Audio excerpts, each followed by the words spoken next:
Welcome to episode 66 of Pineapples and Thorns. I'm Kat, and with me tonight are Fado. Welcome, Fado. Good evening. And the illustrious Darth Yoda. Welcome. Hello. Oh my gosh. Episode 66. I was so close to 69. I didn't even realize that until you just said it. Well, should we just stop and you can come back and Yeah, let's break. I tell you what, let's break this one and then say thanks for listening. And then we can start again. That'll be 67. There you go. It's a 4 and 1. We're going to try this live stage thing again, and hopefully everybody bears with us. Last one had its little hiccups, but this one I'm thinking will go a little bit more smoothly. We're not dragging anybody up on stage, so that should eliminate some issues. I'm going to jump right into a little bit of CFF news before we get started. Red Thorn just did their 1,000th war this week. Totally slipped my mind. We were that close to it. Just to be clear, we did not do 1,000 wars last week. No, it was our 1,000th war. And I wouldn't even have known, except Peter kind of nudge. It was like, hey, this is 1,000th war. And I didn't do anything special for it. So we're just into it. Yeah, we won, so it was good. Our good friends over in Shimmy Jig got their 100th war win. So congrats to them. A bunch of us hopped over there to take part. And the CFF is going to be doing a draft war again. Signups are going to open on September 17th, and the live draft is going to take place on October 15th. C-Note is going to host the live draft, so hopefully everybody can sign up and hop on voice in the CFF server to listen to that. Kat, it's going to be... yeah, do you have any information about that? Is it going to be mixed breakdown? What's the story on that? Yeah, it's always a mixed breakdown. Town halls 9 to 15, no dip, no reach. And as always, there's going to be 4 teams. The captains this year are Sky, Barky, Queen JJB, and Brew. So it'll be a round robin format, 1 week of wars. Stay tuned for more information on how to sign up. And in October, there's going to be a special all Town Hall 13 event on October 13th. So that'll be a fun one. So again, keep your eyes open for signups for that. And that's a war that my Town Hall 15 could have a 6-pack, I think. But you need a 13. It's called a handicap in golf. Mine, I've been madly farming mine, so hopefully it'll be ready in time. Let's talk a little bit about the SOG Fall Tournament. Yoda, do you want to talk to us about that event? Tell us a little bit about it. Yeah, sure. So this is actually the second one that we did. The first one we did was in the springtime, and it was our initial event to join the CFF, won by Bonsai Lemmings, who will be our returning champion this go around. We are going to be making some changes, so we're spicing things up for the one that's going to be coming up. So the date that the event is going to take place is September 29th. That's a Friday, and the event's going to start at 8 p.m. So some of the changes that we're doing this time is we're actually, so let me back up. The last one that we did, we actually ran the tournament bracket style over a 7-week or several week period. So this time we decided that we're going to do the whole entire tournament in one night. And instead of doing longer matches, we're going to shorten the matches. So the matches are only going to be a 5-minute prep with a 15-minute war. So they're going to be really quick, a lot of action. That sounds like a lot of fun. Yeah, I'm looking forward to it. The final match will be played with the standard time hit rules. So you're looking at the 5-minute prep time, 45-minute war. We're also, one of the things that we changed, and we're really excited about this. So each team captain is going to be able to ban a troop for the opposing team. So, for example, an example I'll give is everybody knows Grom in CFF, right? OPSO, inventor of the Grom Stomp attack, really good with Super Hogs. So if I were going to be an opposing team captain, that would probably be a troop I would ban. So we think that's going to spice things up, make it a little bit fun. Also, it's going to be streamed live by our good friend Mords in the CFF. So really looking forward to that. Signups are going to close here pretty soon, though. I'm not sure exactly when this episode is going to come out, but the signups are going to close on the 22nd. So that's Friday the 22nd. Okay. So there's still time for you guys to sign up. The only requirement is that you have five Town Hall 15s.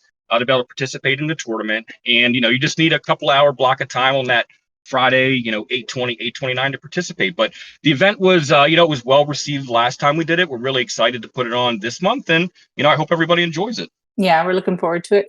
Yeah. And Magnus Hates Everything team is ready. And right, I was just doing some quick math, and it turns out that with a 5-minute prep and 15-minute war, you could do 3 wars an hour, and so 72 wars a day. And if you multiply that by 7, you would still only have 504 wars in a week. So again, like 1,000 wars in a week is really something to behold. Yeah, that's why I made sure when I heard that you guys had achieved that feat that I posted in your Discord server. I mean, 1,000 words, mathematically probably impossible, but incredible. Okay, another thing that happened recently was SOG participate in the Worlds. Tell us a little bit about that experience. Yeah, sure. So, I guess what I'll do for the listeners who may not know what the tournament is about is just kind of give you a brief overview. Sure. So every year, to play into the world finals in Finland, Supercell puts on a series, or I should say, the community puts on a series of competitions throughout the year, and the winner of those competitions earns a golden ticket, which allows that team to play in the finals. So for most clans, 99.9% of the clans out there, that is unachievable, right? Yep. Like, you're probably not going to go win the finals in one of these golden ticket competitions. But what I really like is that Supercell provides an option for basically your average clan to have a shot at earning their way to be able to play in the finals for a prize pool of, it's $1 million divided up over, depending on who places where. It's a total prize pool of $1 million. So this tournament they do it every year. It's done actually through in-game, so it's something that's very accessible. You don't even need to have Discord to be able to do it. Okay, it's all done through in-game, and the only requirement is that the clans that sign up have to have 5 Town Hall 15s. That's really it. So basically, almost any clan out there that wanted to participate and have a shot at going to Finland, you could. Now, what are your chances?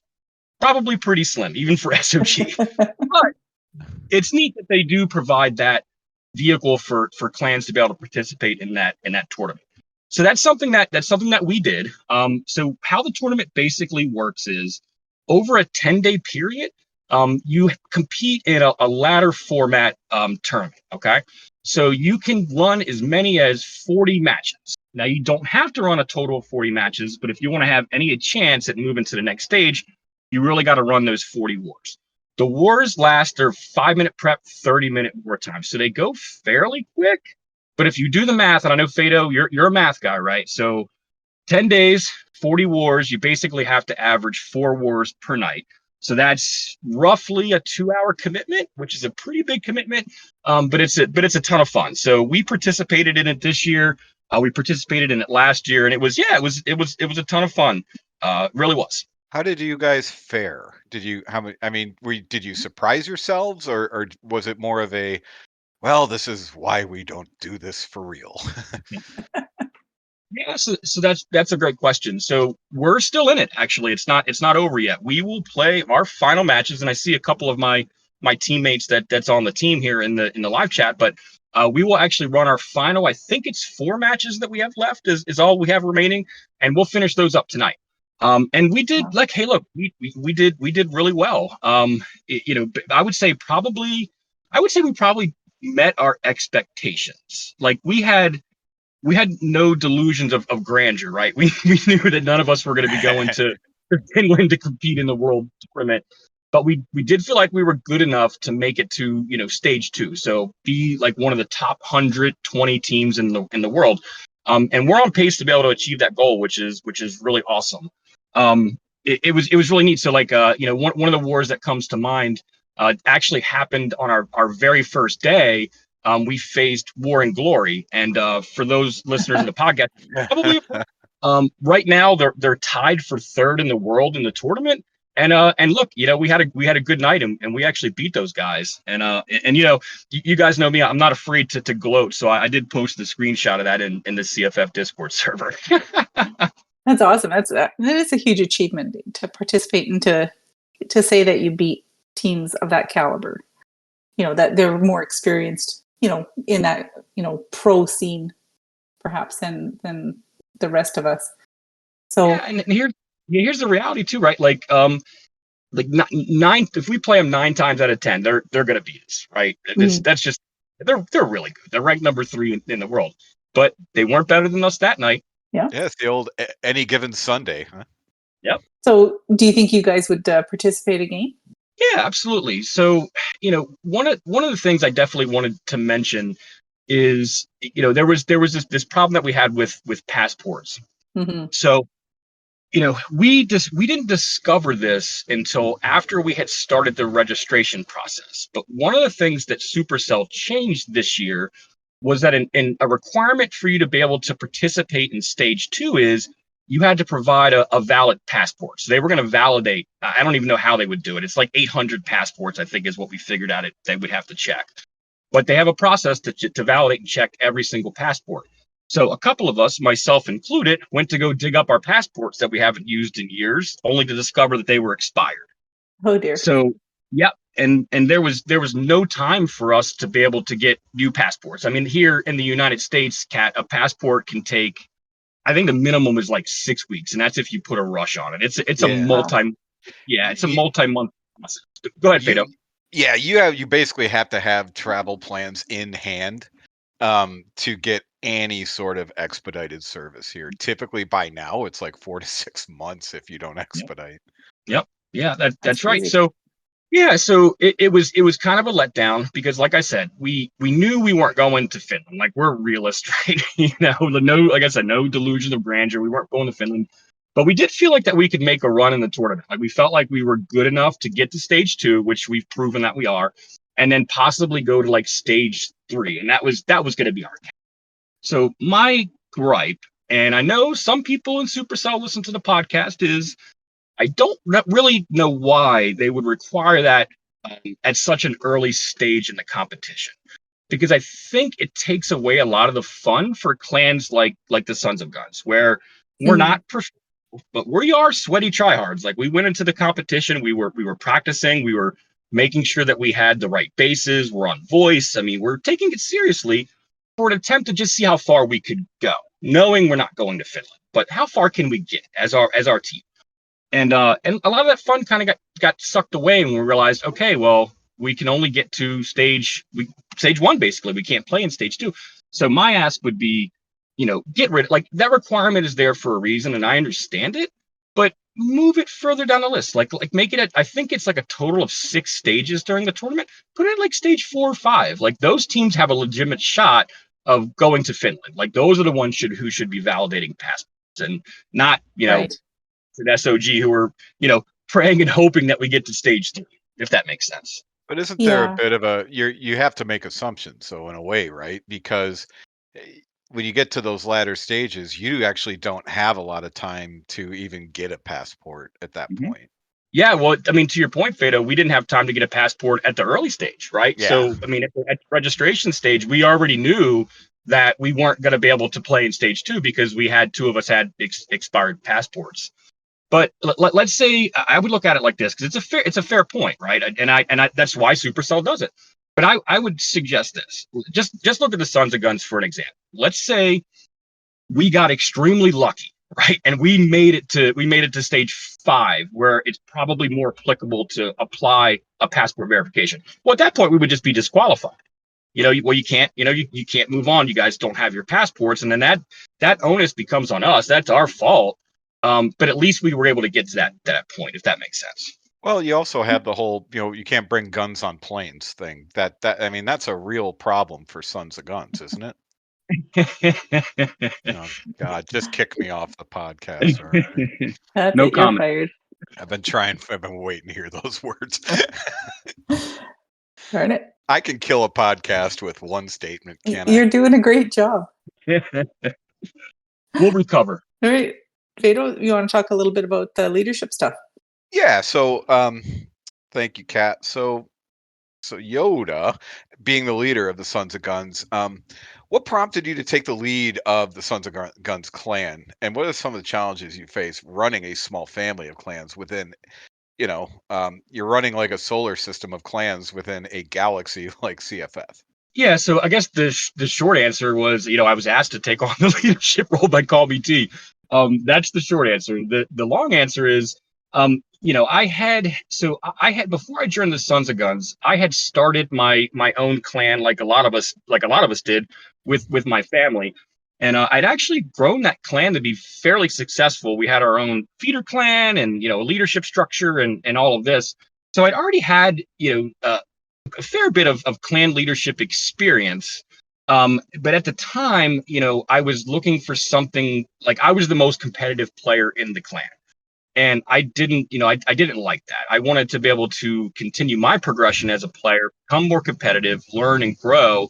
So I decided to leave my clan, and that's when I joined the Sons of Guns. And, I started out in loot and grind. I wasn't even a max player. I think Town Hall 14 was the max at the time, and I was at Town Hall 13, strategically rushing my way up to max. And I joined loot and grind, and as a member. That's that's where I guess where everybody starts, right? But that's where I started. Mhm. I started out, even though I knew T and Cole and Hizzle and a bunch of the guys from various Discord servers. I started out as a member, and Kat, it was actually something you said that I wanted to bring up because it resonated with me. I think it was on the podcast with Sino, the Clash Tours podcast, and he had asked you, why you had got into podcasting, and you said, well, there was a void, and it's in my nature to fill a void, right? Mhm. And that resonated with me because I am the same way. So when I show up to Loot and Grind and then ultimately Sons of Guns, if I see an opportunity, I'm going to put my hand up, right? So if I see it something that I think that can be improved, I'm going to say something respectfully, right? Mhm. If I see something that I think that I could add value to, I'm going to put my hand up and say, hey, is this something that you guys think that I could do? And it, starts off with, I don't know, just, maybe spinning regular wars or running regular wars, or then running CWL, and then, joining the recruitment team or whatever it might be. But I just slowly started working my way up through the ranks, became elder, and then became co-leader. And over time, I just began to take on more and more responsibility in the clan. Now, Call Me T, which most of our listeners probably know who he is. He was the former leader, and he's still a co-leader in the clan. He had actually taken on while he was the leader of Sons of Guns, he took on a greater role within our old family, which was EYG. So he had been promoted to the board there. Okay, so at that time he had a lot of responsibility on his plate, and he was like, "Hey," he approached me. He said, "Look, you're pretty much already running the clan as it is. Do you want to be leader?" And I said, yeah, it's great because, typically when, like in the real world, when you get promoted, you're usually following the person that got fired. Like that's normally how you get promoted.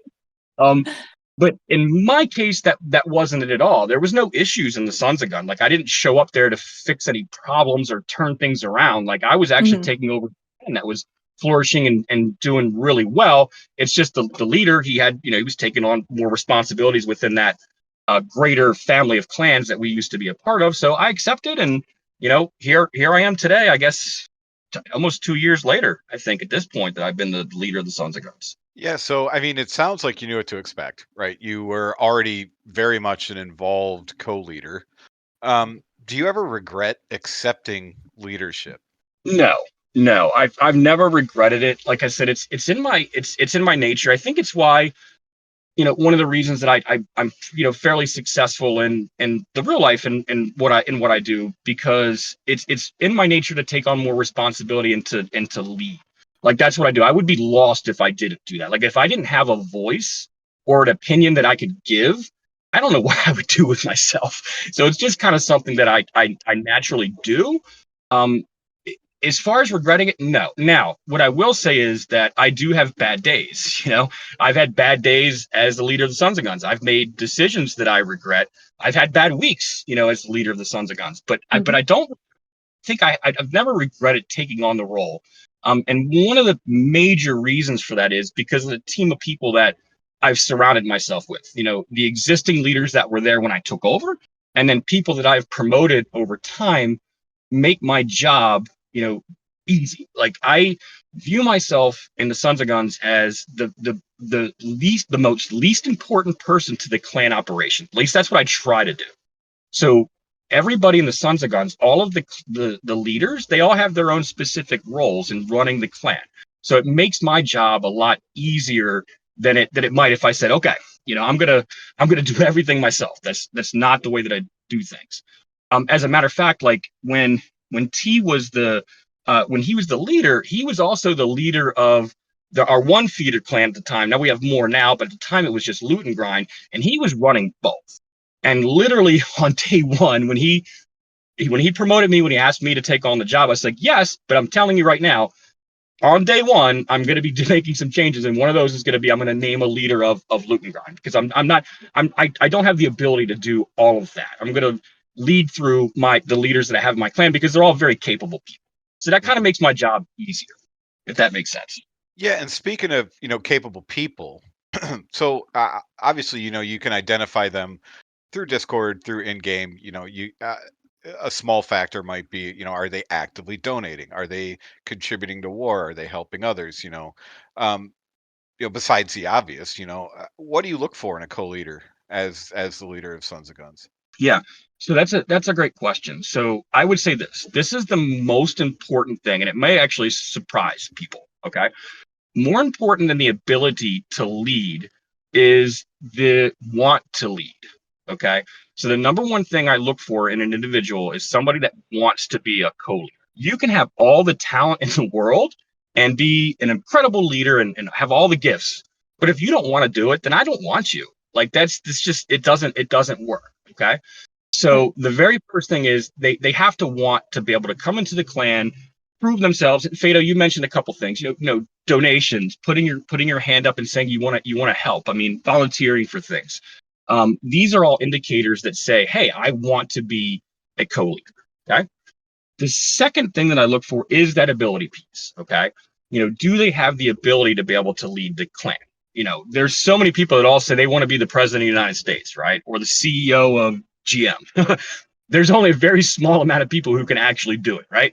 So ability is a real thing. But here's what I'll tell you.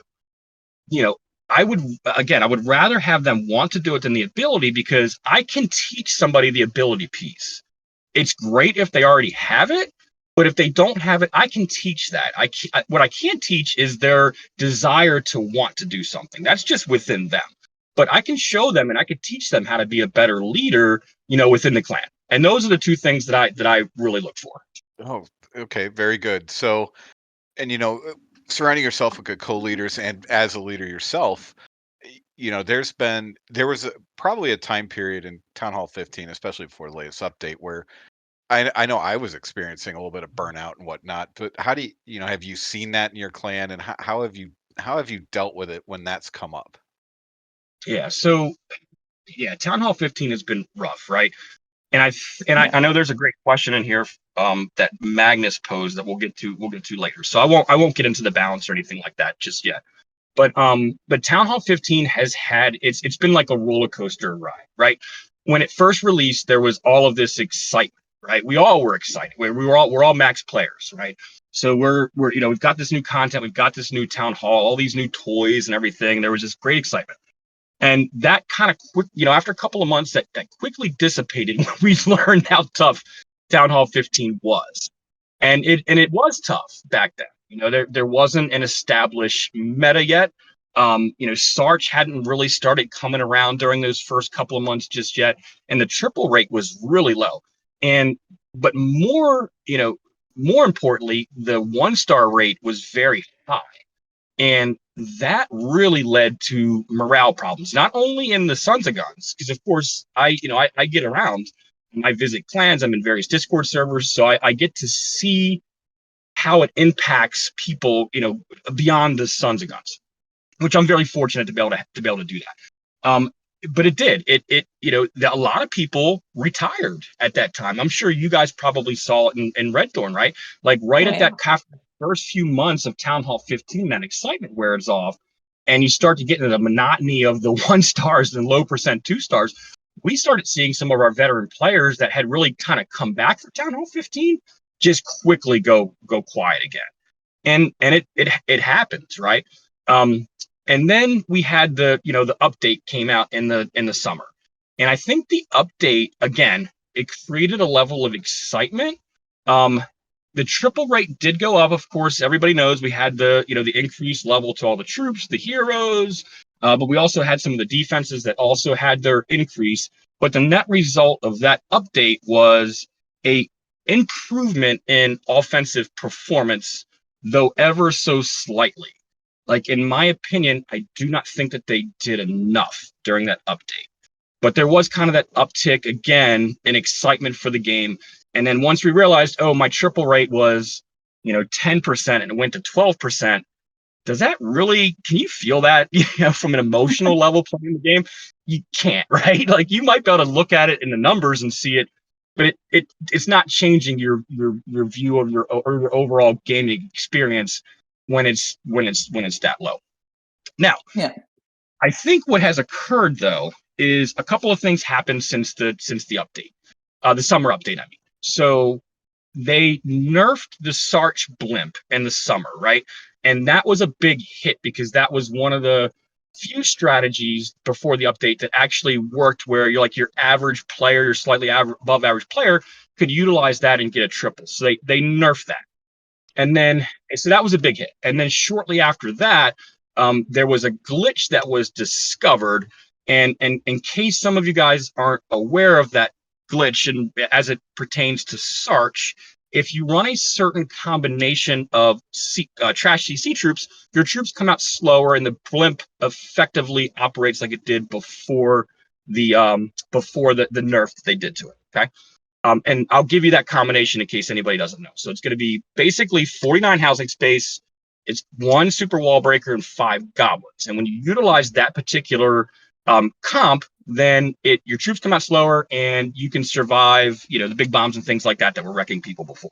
So once that was discovered, and then some additional meta had come out, such as Super Hogs, such as Zap E Titans, Sarch Titans, like there started to be some really reliable strategies that would work, and you could get the triple rate that, where the triple rate started to climb. So we went from that kind of 14%, and then we started seeing 20 and 30% triple rates, which starts getting you closer to Town Hall 14.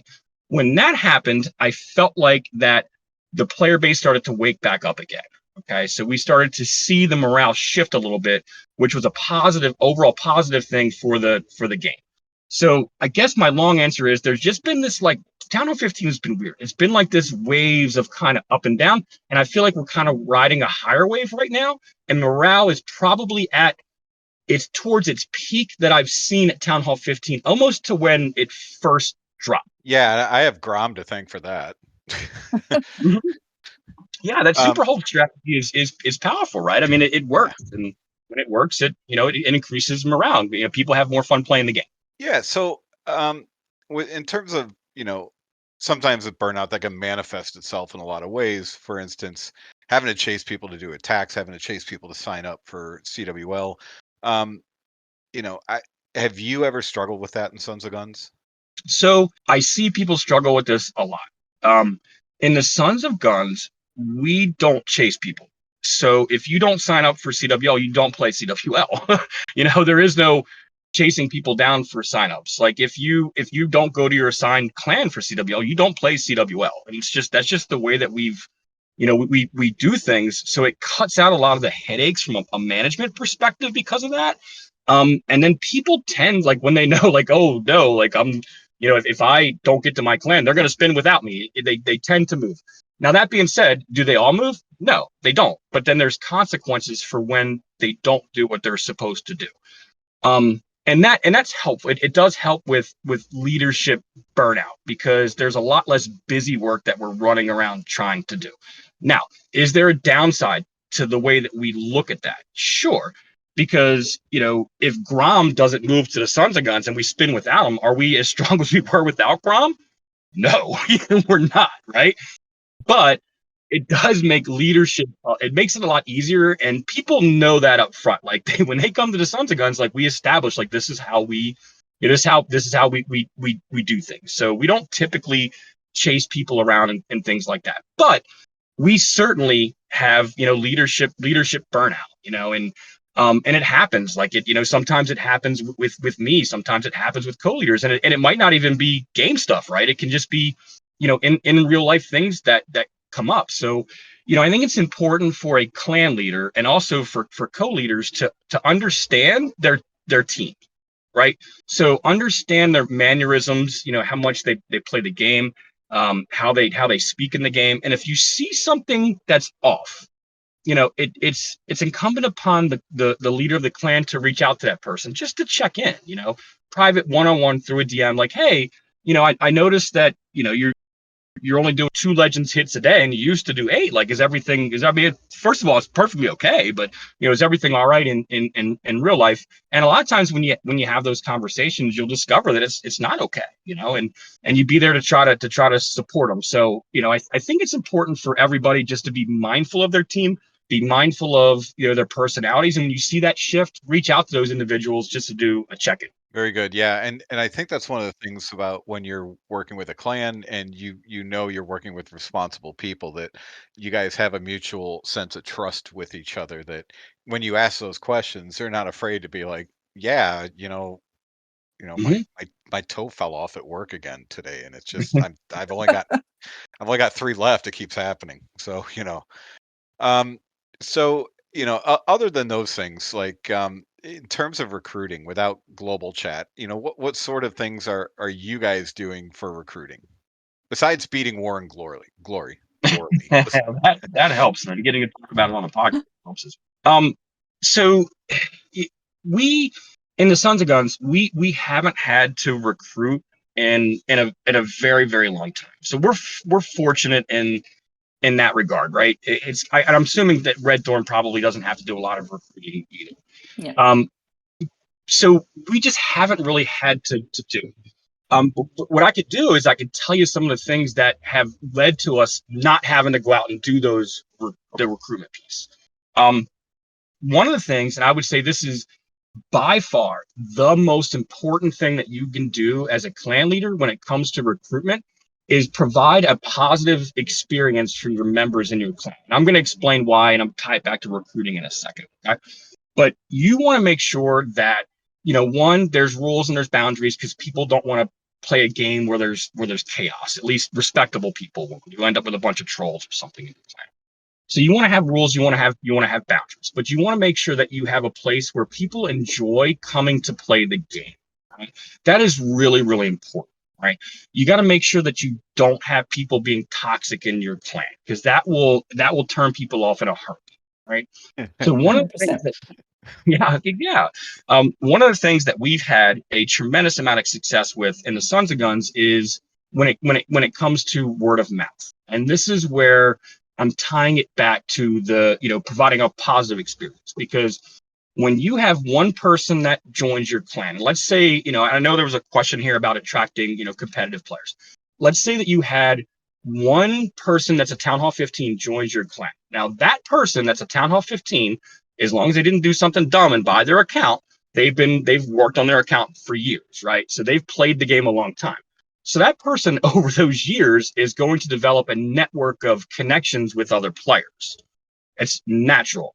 So if that player comes into your clan and they really enjoy the experience that's happening there, they're engaged. It's a positive environment for everybody. They're having fun in the game.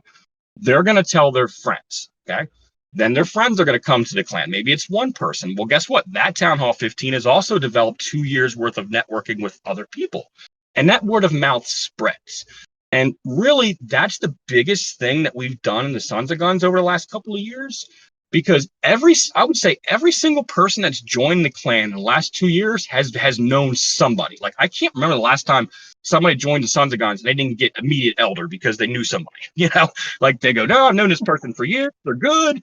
Great. There you go. They're elder. I trust you. You trust them. They're elder, and it's done with. So I think that's probably the biggest thing that we have done to help improve or help recruit. Well, actually, help not to have to recruit in the Sons of Guns. And then the last thing on this, is specific to being the leader. The last thing on this topic is, what sort of advice would you have for anyone either starting a clan or just getting into leadership?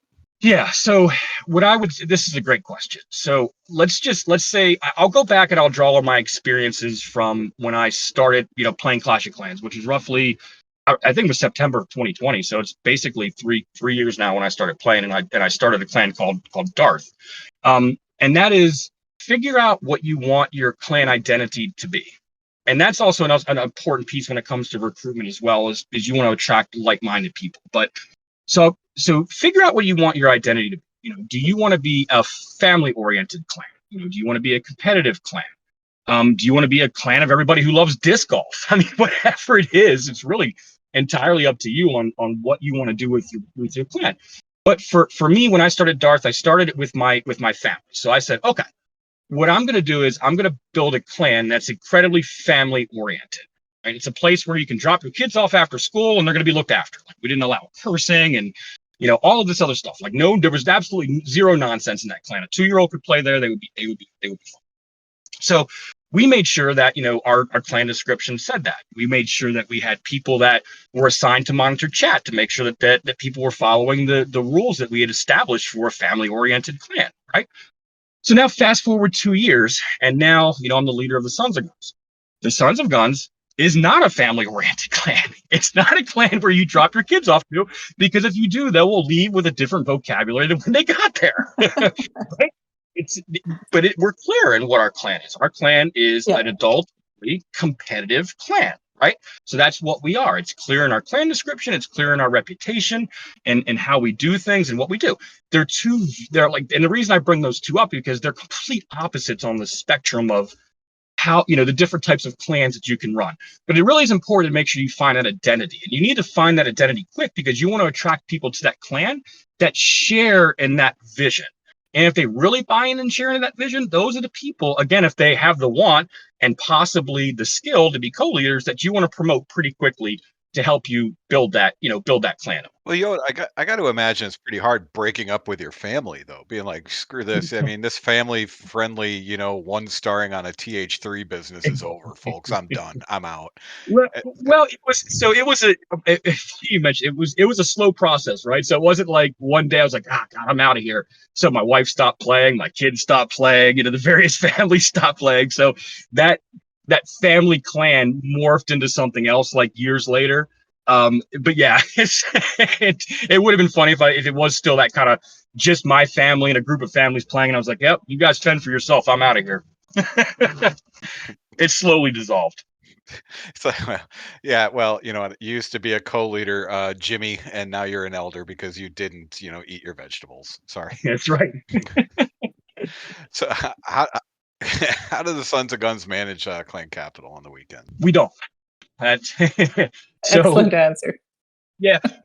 So I mean, here's the thing. So we do have some people that take Clan Capital seriously, and I'm all for it. Like, play the game however you want. But I would say 90% of the players in the Sons of Guns, we just go on and we do our raids to get our raid medal so we could self-donate to to ourselves. Like, that's what we do it for. I mean, honestly, I have no idea even what league we're in Clan Capital. That's how kind of unengaged I am. The only time, I know this episode is about clan leadership, so I will mention this. The only time that I have to get myself involved is when these knuckleheads will, they'll do an attack on a base, clear 50% of it, and move on to the next one. For whatever reason, that really riles people up. So I find myself having to step into to handle those situations. But it's YOLO really for us in the Sons of Guns. I actually think our feeder clans are in a higher league than us because like those. They're different, right? So they can be a Town Hall 10 and they get to play with the Town Hall 15s. So like, this is, it's probably a bit more engaging for them. And you see that in the, in the level of play. Like, they're, like I said, I believe that they're like, I think Hanshot First, which is our feeder for Loot and Grind, I think they're at a higher league than the Sons of Guns is, because we just go on and, I know they just did a nerf to the spells and whatnot, but we would just go in and drop the what's the spell called? I completely have a blank right now. The Skelly spell? Oh, yeah, the skeleton spell. You drop 3 of those and you send in your troops and you kind of done. So wait, loot and grind is in a higher. I find that extremely disappointing. What would it take to get the loot and grind leadership on mid podcast, Kat? I don't know, look and probably see. a miracle at this point. They would Um, probably kill me, but I could see if they're on. No, I'm just kidding. so with a regular like a random spin, so what does that look like in SOG? How many people are you typically spinning with? What sort of breakdown?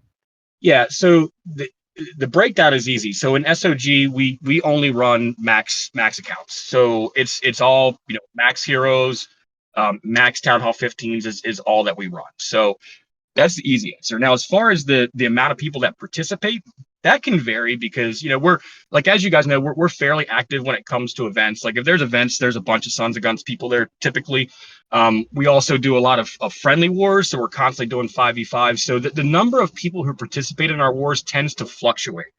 So the normal number is usually around like say 25 to 30 is probably the mean number that participate in the wars. And again, a lot of it has to do with just people traveling. Like right now, my account is in NICMAC because we're getting ready to finish up our the world qualifiers tonight, right? I had my account, my other Town Hall 15 was over in Shimmy Jig, doing their 100th war. So we're constantly moving around, which is a bit challenging. But I would say the number is probably 25 to 30. One of the things that we do differently that I'll mention while we're on the topic is, so I know like Red Thorn, you guys do back-to-back wars, right? So you're spinning Right, one yeah. spin, you guys start another one. So we do it a little bit differently. So we only do 2 spins per week. We spin a war on Sunday night, and then we spin a war on Tuesday night. And what that allows is it allows play on the weekends. So it allows us to do more 5v5s, more events, more things like that on the weekends, and I have to worry about ourselves being stuck in a spin. So it's kind of a long answer, but there you go. And then for CWL, is it 50? I'm guessing it's 15s for you guys. And what do you do if someone misses a hit in CWL? Like because that that can have tremendous consequence. They just get benched for the rest of CWL. Yeah. Mhm. So we run. So to get like, and this is something that we recently changed the way that we do our rosters. So in the past, like we're fortunate where of course we play in champs, right? So you're running a 15V, and then we always run 1 or 2 alternates in the clan for that roster. And we're fortunate in the regard that like we've in the Sons of Guns overall family, we probably have, I don't know, like 70 Town Hall 15s. And of the 70 Town Hall 15s, 40 of them want to play on the Sons of Guns roster, right? That's like the parents table over here in Champs 2, right? They want to go over and they want to play on that. So the way that we used to do the rosters is one of my co-leaders, which I know many of you know, his name is Cole. He and I would just kind of subjectively figure out who was going to be on the roster. So we would look at things like, how did they do last month? Or have they been participating in wars? Have they been practicing? Where are they at in Legends League? And it was kind of like a feeling type of thing. We're figuring out who we think the best 15 is to join the roster. So what we found is, people, they did it like that, right? They're like, well, why didn't I get selected for the roster? We would try to explain it, but again, because there was subjectivity to it, there wasn't a concrete answer other than, hey, we just didn't think you were good enough, right? And nobody wants to hear that. Nobody wants to hear that. So one of the things that we changed over the last couple of months is we created a system between Loot and Grind, which is the main feeder for the Sons of Guns, and the Sons of Guns, where we run a 15 in each. Okay, now Loot and Grind is in Masters 1, and then Sons of Guns is in Champs 2. Okay, and we'll run a 15 again with that 1 or 2 alternate in each. Now at the end of CWL, the top 3 players in Loot and Grind will promote into the Sons of Guns for the next month's roster, and the bottom 3 performers in the Sons of Guns will demote down to the LNG roster. Promotion and relegation, huh? Yep. And what it did was it provided a fair system for the selection process. Well, there was no selection process, right? At that point, like the system does it for themselves. And it provided a level of objectivity to the rosters. Everybody understood it. Everybody knows what the stakes are. And the interesting thing that happened is we started discovering players that were really good attackers that just happened to be like really quiet people in Loot and Grind that actually went to the Sons of Guns and really started kicking the crap out of CWL. Like those guys were like on fire. We're like, whoa, what is going on here? Like we didn't realize these players were so good.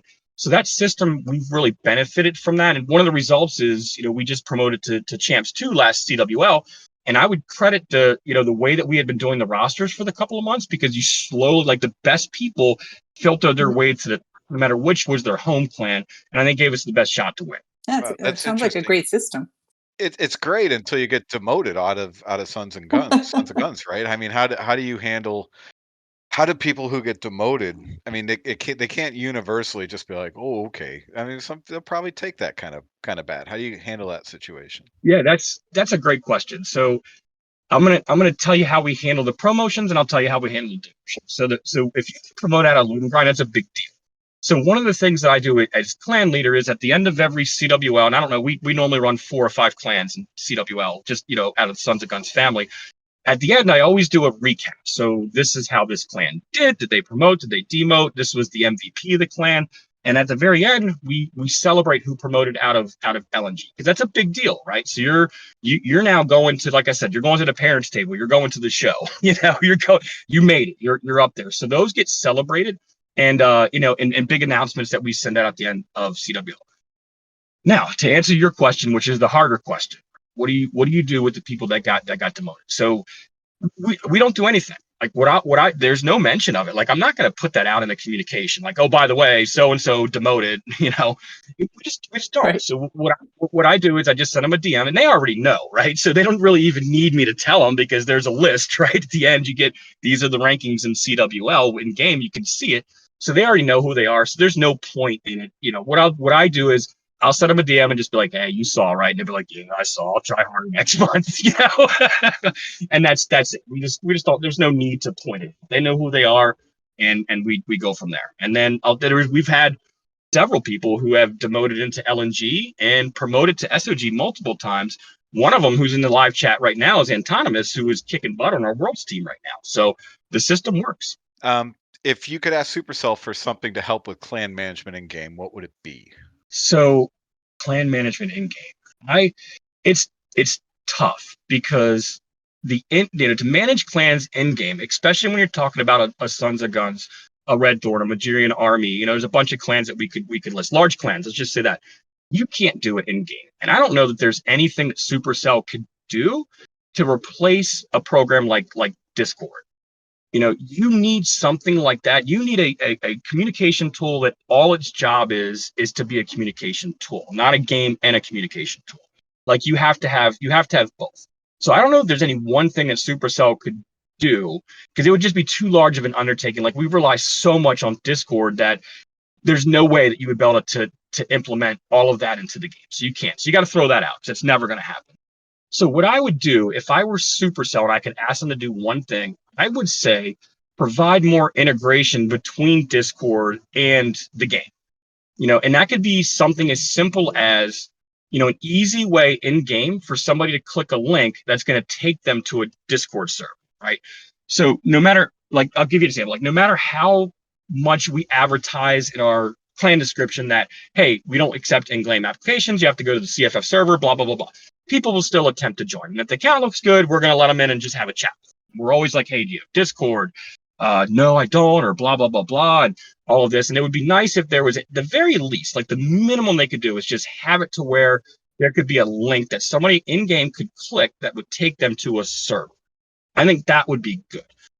If I could ask for a little bit more than that, it would be, maybe there's a tab in game that links over to Discord, where there's some sharing of information. Like, maybe you could see certain, channels within Discord and reply to it within game, that level of integration. But again, you can't ever combine the two, because the two are very good at what they do independently, and you couldn't mix them. But if you could figure out a way to just integrate a little bit of Discord into the game itself and make it easier, that would be what I would change.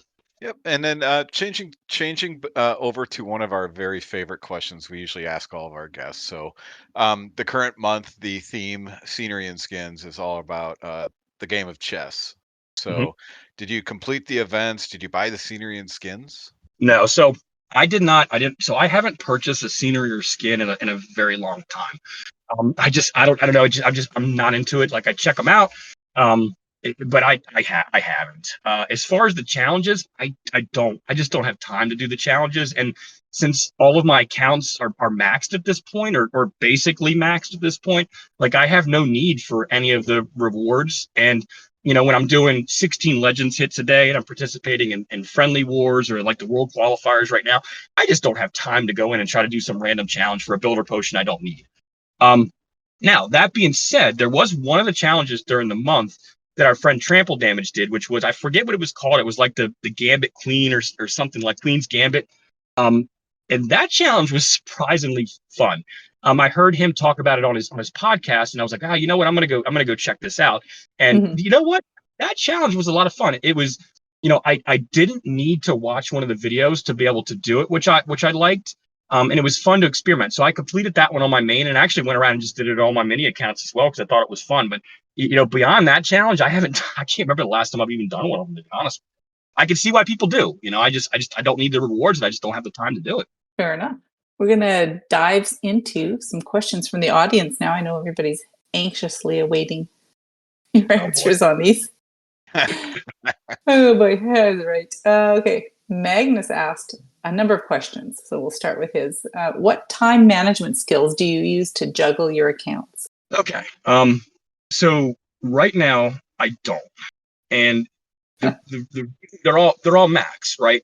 So I play on the account that whatever account I'm using for whatever I'm doing that day. So what I'll tell you is the things that I do every day, unless something comes up, is every day I'm going to do my 16 Legends hits a day. So that's a given.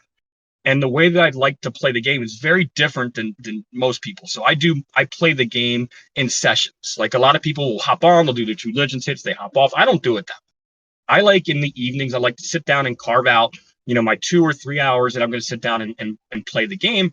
And I do my attacks that way. So it really depends. So I'm going to have my ones that I know that I'm going to do every day. And then it depends, like, is my 14, is it an event? Is it in a war? Do I need to do those attacks? And that's what I'm going to do. Now, there was a time when I farmed, right? And when I wasn't always a max player, I did a lot of farming. I hated it, but I did do it. And when you're playing on multiple accounts, you have to stay up with your farming. So what I would do from a time management perspective is, let's say I had, my 2 hours at night. I knew this is my time that I was going to play the game. This is all the time I had to play the game. I would simply look at my accounts, figure out which ones needed to loot, where were my builder timers at. I never used Clash Ninja, but that is something that I know is a great tool because I've heard a lot of people talk about it. I would just pop in the game and go, all right, all my loot's full, and I don't have a builder coming free for 4 days in this account, so I don't need to touch it for a while. And I would just go to my next one and figure out which ones I needed to get the resources in. And I would spend my time that I'd allocated to myself to play the game, focus on the counts that needed the farming to be done. Excellent. Another question from Magnus. How do you keep yourself engaged in the game, given the extensive upgrade times, significant resource costs, and the repetition of attacks? Yeah, so I'll go back to where, again, when I did not have all max accounts, because it's kind of different today. But when I was worried about upgrade timers and downtime and things like that, I did what a lot of people do. I just created another account. I think our friend C-Note's up to like 32. Like I never got that kind of that many accounts. That's kind of nuts. But I did. I created other accounts because once you guys know, like once you get to Town Hall, 12 these days at least, the upgrade times are long, and you could have periods of time where there's nothing to do in the game. So I would just simply pop on one of my other accounts and start farming that one up. So that's what I used to do when I was, when I had to farm, when I didn't have max accounts. Now today, I love to play the game. I mean, it's probably evident, in my excitement during the podcast today.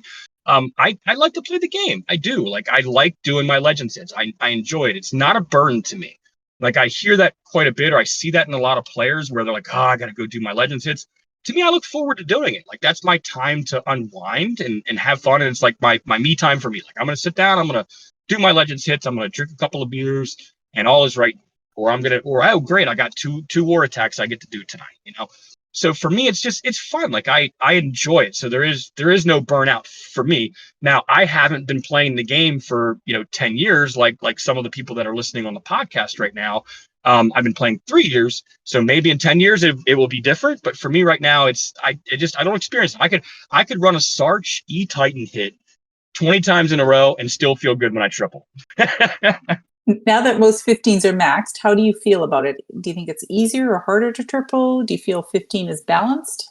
Yeah, so I did go into a little bit of that earlier. Um, Mhm. here's what I would say with 15. I think the triple rate is in a good spot. I really do. It's harder than 14, but you can triple at 15, right? We've all done it. And it feels really good when you do, right? So when you get that triple, it feels better than it did at 14, because at 14, maybe we were tripling at a 45% hit rate. And now for us mere mortals, we're down to like 10 or 15, or if you're Grom, he's at like 70 or whatever. He's nuts.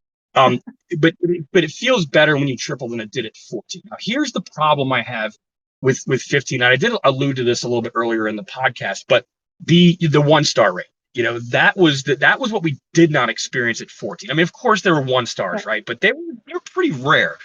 And when you get a 1-star, it's devastating, right? Especially when it happens during a big war or a friendly war or CWL, and you get a 1-star, it feels like if you care, and I know like the members in the Sons of Guns care, that stays with you the whole day, right?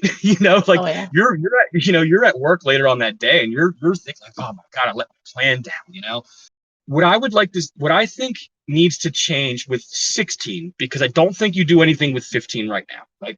But I think with 15, they got to figure out. I think you can keep the triple rate, or 16, excuse me.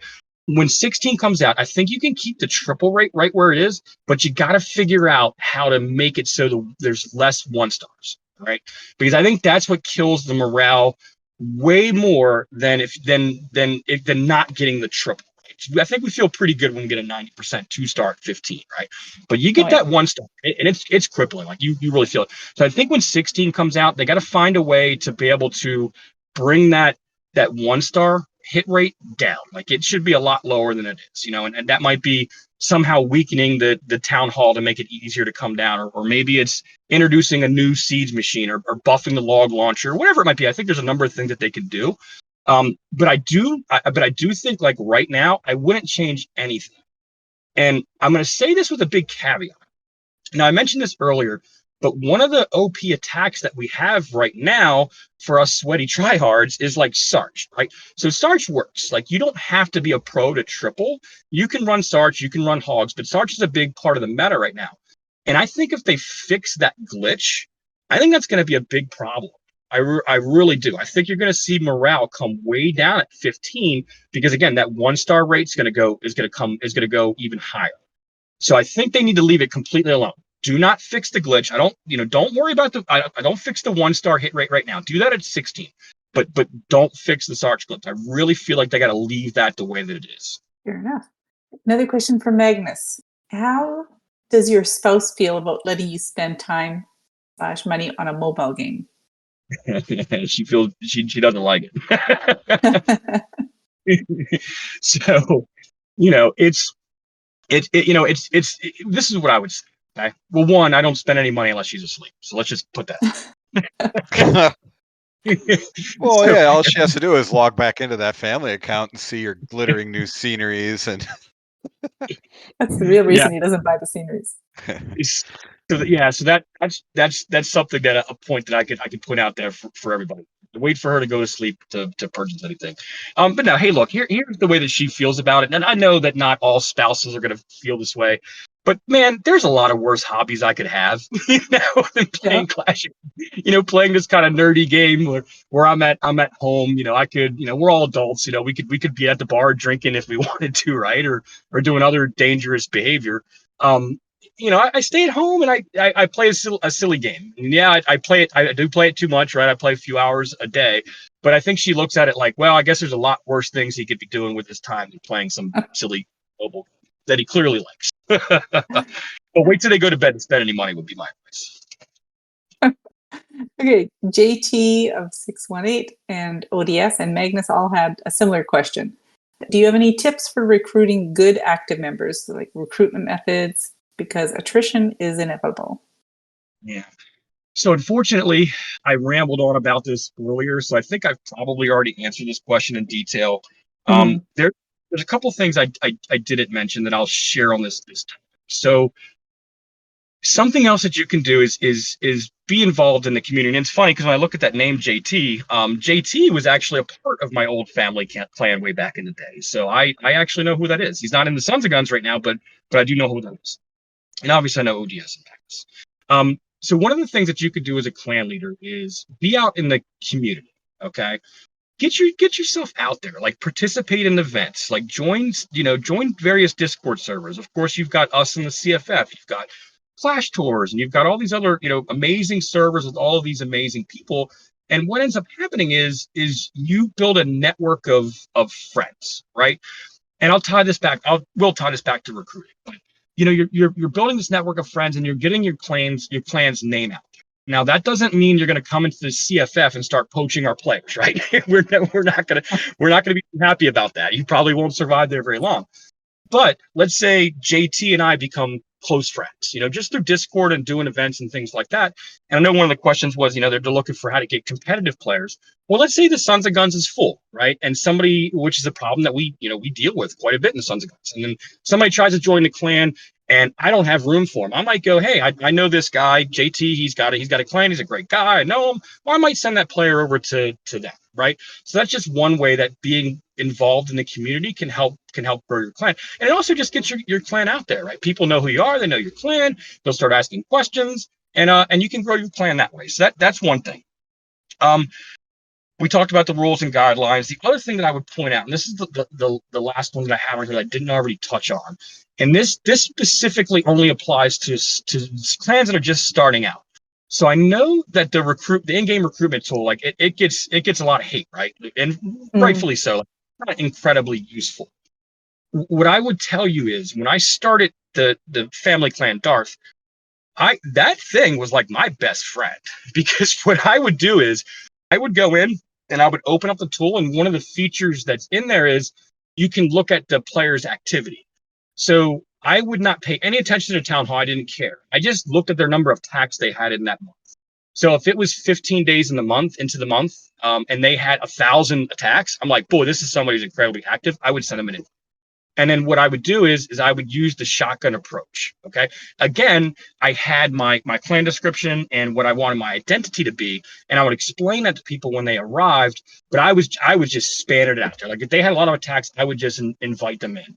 And then once they got there, we would feel them out. If I felt like they were a good fit, they would stay. If not, we would kick them. And so I would do that. I would have my co-leaders do that every day, where we would go out, we would send 10 requests, and you can fill your clan up pretty quick that way. And once your clan is full, it's kind of like a snowball effect. It makes it easier to bring new people in. So I guess what I'm trying to say is, if you're a small clan, if you're just starting out, you're a clan of 5, don't overlook that tool, and don't let people tell you the tool is useless, because it's not. It actually, for a small clan just starting out, it could be a very useful tool if you use it the correct way. Don't just send invites to random people who aren't active in the game. That you're just spinning your wheels. That's good advice. Let's see. Zed Lawman, that's my Canadian Zed, asked, what is your favorite and least favorite thing about Clash of Clans? And do you play any other Supercell games? All right. So my favorite thing is I kind of mentioned this, but it's playing in Legends. Like, what I like is the ability that, to think that literal Darth Yoda could become number 1 in the world in Legends, which will never happen.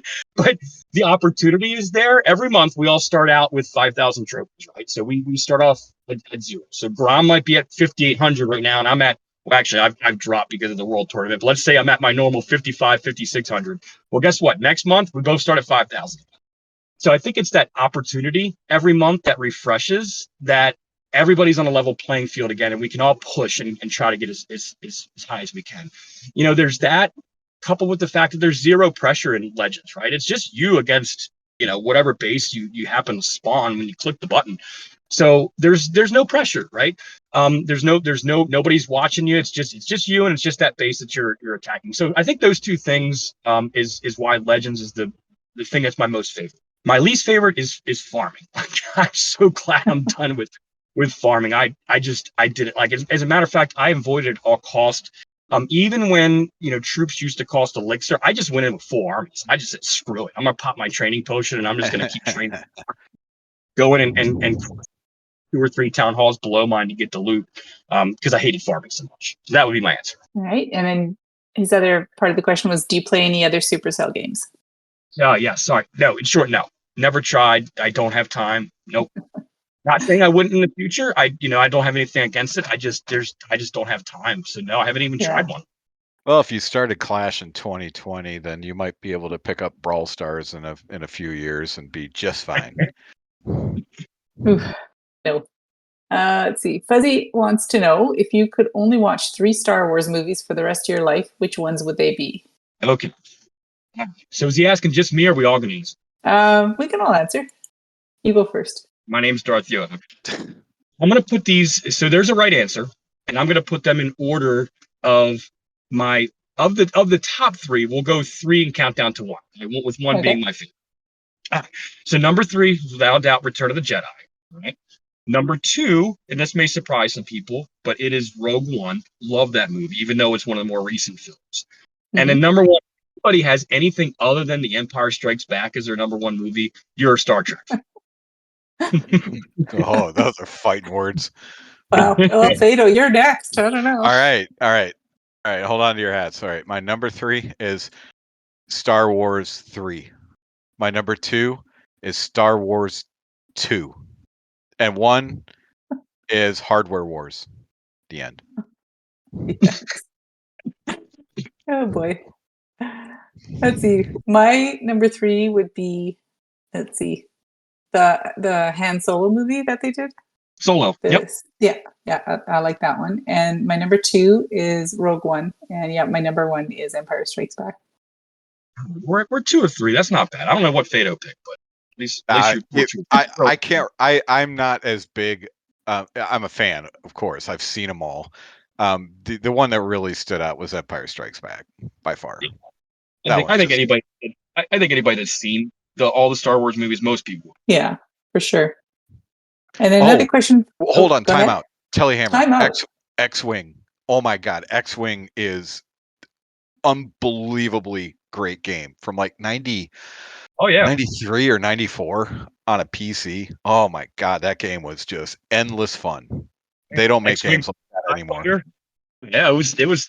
I think we're probably pretty close to the same age. I can remember those games. They were awesome. All right, I don't remember that game. Fuzzy also wants to know, where did the clan name Sons of Guns come from? Okay, so when T and I did this podcast a few months ago, we actually tried to. We couldn't. We don't have any idea. Like there isn't anybody that was originally a part of the Sons of Guns that's still in the clan. Like the clan has been around for probably since the inception of the game, or at least close to it. There isn't anybody around. We couldn't figure it out. We actually tried, and the best thing we came up with is it had to be a bunch of guys and gals that like guns. Like that's what we deduced from it, because we don't know. Yeah, interesting. Is that because they censored Sons of Bitches? I don't know if I have a feeling that's probably going to get censored out. Oh boy. Okay, ODS wants to know, which Star Wars character would you most want to see introduced into Clash? Okay, this is interesting. So I think there's probably a couple that's already in there. So Palpatine has got to be the super wizard, right? With the lightning shooting out of the fingers or whatever, what's going on. So I think probably already there. I think Chewbacca's in there already, right? That's the Yeti walking around. So it's kind of hard. Like, I know we've already got a few that I think are probably based off of Star Wars characters very loosely. But I would say probably Darth Maul. Do you guys remember Darth Maul? He's the one from the prequels, double lightsaber. Yeah. So it would probably be pretty neat to see him swinging around that double lightsaber around on a map. That'd be the one I would bring. Awesome. Let's see. Trample wants to know, what does the organizational leadership structure look like at the CFF? It is a large family and takes some management. Yeah. So, Kat, I'm going to let you take that one. How's that sound? Oh, okay. Put me on the spot. It's basically each clan has, or clan family within the CFF has a leader and a second that has a voice in the family leadership channel. And, it's pretty relaxed, to be honest. Fox does such a great job of running everything. And the clans, work so well together and work so well on their own that there's almost never any situation where we need to get together to discuss anything. So leadership chat's really, really quiet. So, we get together to talk about events and things like that, and then it gets filtered down into the other channels with the co-leaders and everybody participates. Everybody just gets along. So it doesn't really take that. I mean, at the beginning, it probably took a lot of management to get it started, but now it's just everybody works so well together. Yeah, and I would agree with that. I mean, as the one of the newest clan, well, the newest clan to join I mean, I guess we're not new anymore. We've been in for a while, but we're still are the newest clan. And when we came in, it was absolutely seamless. Like we were welcomed. We had our leaders that we selected that were going to be a part of the leadership team within the CFF. And to your point, Kat, yeah, if there was any issues, it usually just revolved around the Sons of Guns, right? So it was really us. So you guys are such troublemakers. I don't know. Right. And then last question from Trample is, if 1 gem donations became 2 gem donations for items over 12 housing spaces, how would that affect your outlook on the game and or its economy? Okay. So you want me to take this one, right? I want you to handle this one. Okay, I will. All right. So here's what I would say. Given the source of the question, I have to think that this is something Supercell is considering. Now, Trample has not said that to me. He just submitted the question, but he is in the creator program. So if it's something that Supercell is considering, I would strongly tell them to not do this. I think what would end up occurring is a lot of people would stop buying the gold pass. Okay, because right now, what are we, like, the 3 people that are on this podcast right now? What do we buy the gold pass? We buy it for the 1 gem donations, and possibly if you guys like the, whatever the scenery is that month or whatever it might be, or the skin. Mm-hmm. That's the reason that we, right? So now, if you're taking it to 2 gems that we now have to spend, well, that starts creeping up closer to the 5 gems that we would have to spend without the gold pass, right? So I think what I really believe what would happen is they would have a significant drop off in revenue. And nobody wants that, because we want Supercell to be successful. We want people to continue buying the game, that they are continue to buy the gold pass rather, because if they do, then the game is, they're generating money. The game will continue. We can all still, do podcasts and enjoy the game like we do today. So I think it would be very dangerous for them to go down that road. And again, it's just because you start getting closer to that 5 gem, and it's like, well, if it's 5, so now I'm going to spend, now do I really want to spend my $7 a month now, because I'm not getting that value that I used to out of it, and I'm not, and that's all I buy it for anyway. So I would strongly advise, if that were something Supercell were to consider, to not do that. I think they'd see a significant drop off in revenue. I'd stop buying the gold pass. I mean, I just speak for myself, and I buy 3 or 4 of them a month. I would just stop. I'd be like, yeah, I'll just do the 5. I'll just pay, I'll use my $7 to buy additional gems to potentially to do 5 gem donation. So yeah, I would not do it. What I'm curious, what are your guys' thoughts on that? Fatal? Well, I've been buying it pretty faithfully for the donations. It's hard to say. I now, in one account, in my main account, I've actually been really low on gems for about 2 months, but I've managed to stave off buying them, because through the gold pass, I still, I'm able to donate and be a good, clan mate and all that good stuff. And also, but still be able to, claim some gems on some things that I'm already maxed on, whether it's books and things like that. I'd probably still buy it until I figured out it just wasn't worth it. Yeah, I think it would definitely impact my decision on how many gold passes I buy, because I mean, yeah, I gem donations. I'll gem a barb because I can't wait for it to cook. It's a 6-second training time without the gold pass. So right? I just can't wait. I just don't have time to wait. So yeah, I don't know. I think it would be a big mistake for them, because I think the 1 gem donation is a loss leader. It encourages people to buy the gold pass. So for them to raise the cost for, even if it was like for troops 12 spaces or over, it's like, no, yeah. I don't think it would be a wise decision at all. yeah, I would see their revenue dip, and for the reasons I explained, I think that's not good for the game. Yeah, for sure. And now we're at the shout out section. Darth Yoda, do you have any shout outs? Yeah, well, first, obviously, really thankful for Kat and Fado. Thank you for having me on. It was fun the last time, ton of fun this time. So really appreciate you guys having me on. I want to shout out Barcode. I mentioned just this earlier, but she recently joined the CFF server. She's the leader of the War Heroes, and their clan promoted into Champs 1. Last month, Oh, that's and awesome. I think that's what we're all trying to do, right? Like, I think that was a huge deal. So congratulations to Barcode and the War Heroes for their OP promotion to Champs 1. Want to give a shout out to my 5v5 team. We talked about this at the top of the show, but I don't think I got a chance to mention everybody. So we've got, my scrub self is on the team, and then we've got Grom, we've got Telehammer, we've got Dad and Fuzzy. That's not me. That's a different guy. And then Anonymous. So those are the 5 guys on the team, and it's a big commitment. We've been playing together for 3 hours a night for the last 9 nights in a row. And a special shout out to Telehammer, who I know is listening and posting in chat. He took on the leadership role and is running the team. So I didn't have to do any of that. It was really great. So he just told me when to show up and what I needed to do, and I'm like, yes, sir. That's awesome. So, big shout out to him for taking that on. Want to give a shout out to my good friend Ace, who's just always such a fantastic friend to me. We've got so many things in common.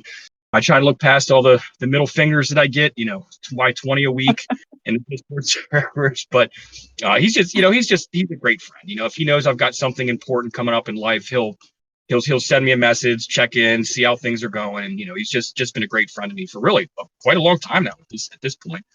And then I guess I would probably be remiss if I didn't thank, on an episode about clan leadership, if I didn't thank my leadership team in the Sons of Guns.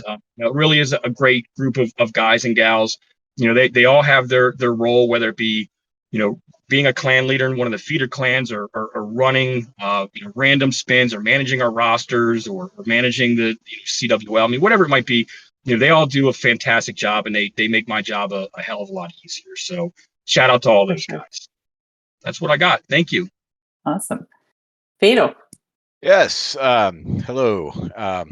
I would like to shout out Peter and Magnus for all the work behind the scenes, and for all the juggling Magnus is doing in his real life. I know I'm shouting him out a lot, but I love the guy, and he's got a lot on his plate, and he manages to remain a valued member of the leadership team over at Red Thorn. Peter's a huge help with CWL as well. Want to shout out Darth Yoda for just being such an engaging guest and an interesting, always an interesting guy to talk to. So thank you for joining us on a Saturday night, and you've got other business to attend to, as you've stated. And of course, to the production team of this very podcast, Fox, and thank you for taking the lead on all this, and helping us as well, and Mama Sid's as well with all of the cleanup that she has to do. So thank you both. She'll be busy tonight. Let's see. My shout-outs basically echo everything that you say, Fado. I want to shout out the leadership teams in Phoenix Reloaded and Red Thorn and the Rated, 3 clans that I hold various roles of leadership in, and really can't manage the clans without all of you guys. So thank you very much, and shout out to y'all. And thank you everyone for listening. The CFF is a family of clans who love to play games such as Clash of Clans and Clash Royale, among others. You can send questions or comments to us on Twitter at RedthornCOC. To get more information on our clans, events, and podcasts, join the CFF Discord at discord.gg/clashfiles.